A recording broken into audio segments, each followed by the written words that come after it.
तुझे अर्पित करता हूं प्रभु। ये समझ कर इस बोध में, इस चेतना में कि तेरा ही तो है, तूने ही तो दिया है, तू ही तो देता है, तू ही तो दाता है, तुझे अर्पित करता हूं। कोई करता नहीं, कोई भरता नहीं, तू ही करता है, तू ही भरता है। जो इस भावना में अपने कृत्य को करता है वो शिष्य होता है। क्रिया योग सिद्धि दीक्षा के माध्यम से भी तुम अपने आप में संपूर्ण हो सकते हो।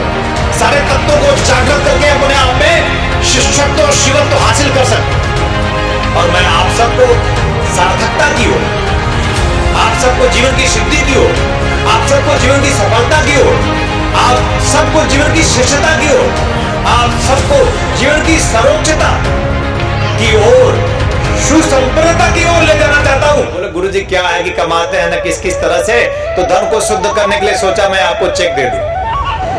पूरी जिंदगी चेक हुई जाती है तुम्हारी। ऐसे ऐसे लोग। और मैं कहता हूं प्रेम चाहिए मुझे।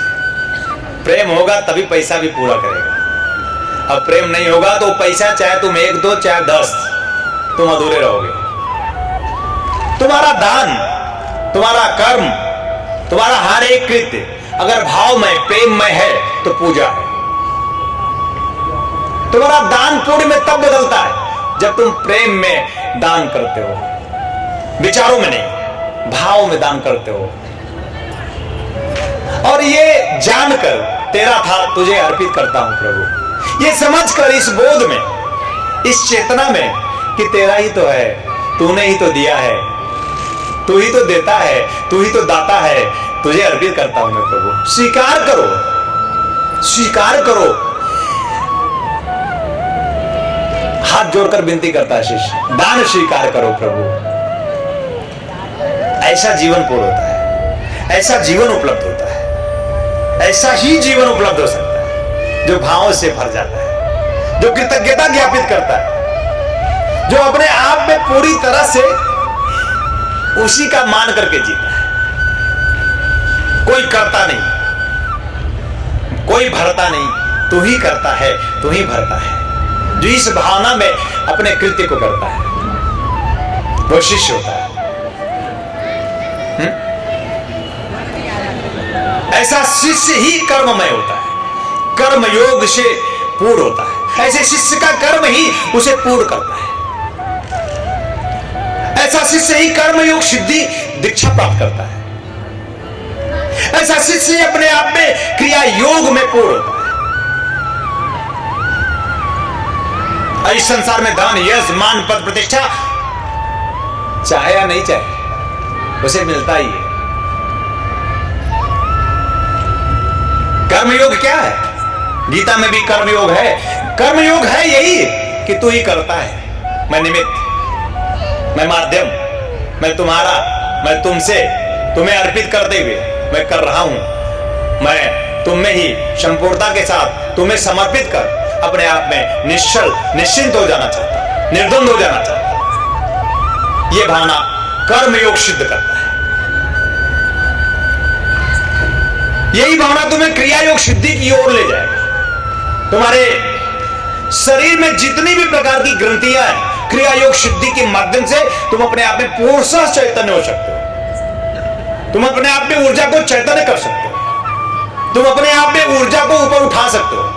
नाभि के प्राण ऊर्जा को तुम ऊपर उठा करके तुम सहस्रार में जो शिव है वो शक्ति उसे स्पर्श कर लेना चाहती है।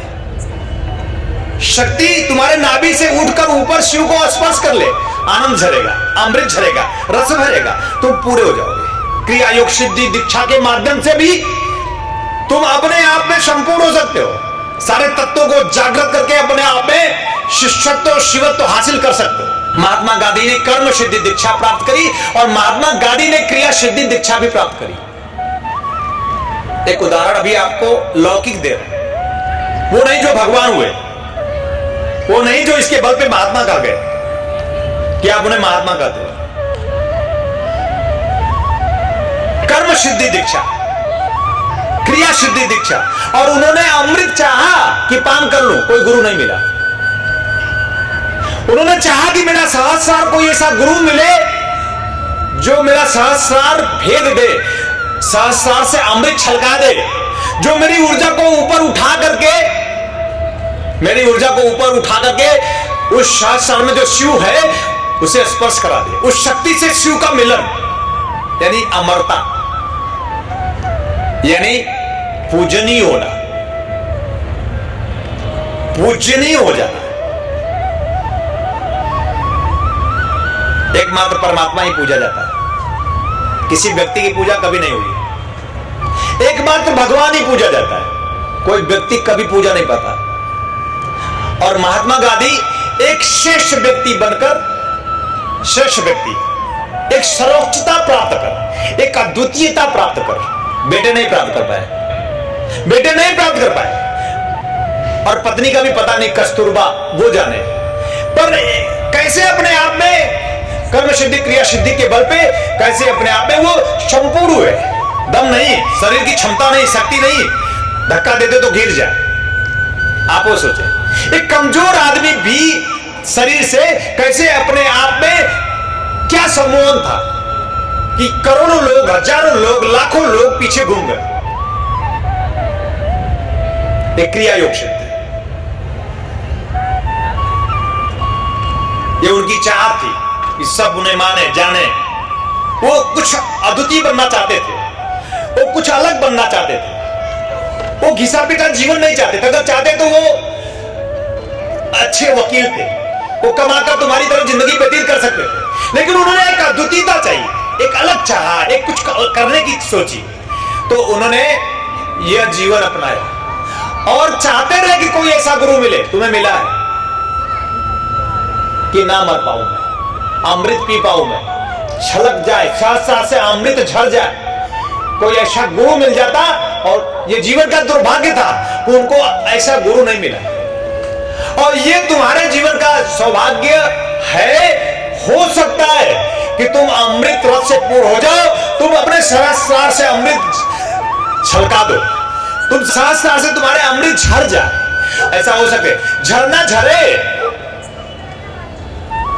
बहे तुम में, प्रवाह हो तुम में अमृत का, ऊपर से नीचे तक तुम भर।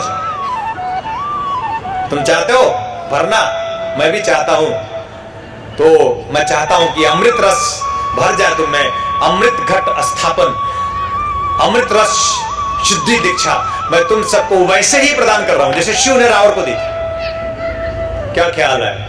यह केवल शक्ति बात है। तुम सब मुझसे स्पर्श कराओ और अपने आरती करके अपने घर जाओ, और जाकर आज जो मैं मंत्र बोलूंगा उस मंत्र का चिंतन मनन हर पल करते हुए फिर कल शाम को 4 बजे 4:30 बजे तक तुम सब सपरिवार यहां उपस्थित हो जाओ। प्रेम यही है, हमारा प्रेम है अधिकार कि मैं आपको आदेश दूं और आप पालन करो, और हमारा अधिकार है कि मैं आदेश दूं ना दूं, आपका अधिकार उससे ज्यादा बढ़ता है, आपका धर्म बनता है कि आप आगे चलकर आप बिना मेरे आज्ञा दिए सब कर दो।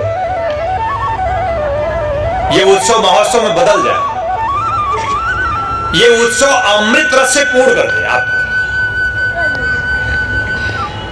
ऐसा हो सकता है कि कुछ एक घट जाए, लेकिन निश्चल मना, निश्चल भाव से पूर्ण होकर ही कुछ हो सकता है। अन्यथा मेरे द्वारा दी गई शक्ति, क्षमता, साधना, सिद्धि, दीक्षा सब व्यर्थ, सार्थक नहीं हो सकता। और मैं आप सबको सार्थकता की ओर, आप सबको जीवन की सिद्धि की ओर, आप सबको जीवन की सफलता की ओर, आप सबको जीवन की श्रेष्ठता की ओर, आप सबको जीवन की सर्वोच्चता की ओर, सुसंपन्नता की ओर ले जाना चाहता हूं। और यह सब कुछ केवल सत्य शिव सदगुरु है। संपूर्णता से आप में चैतन्य हो जाए, जागृत हो जाए और आप आनंद से भर जाओ।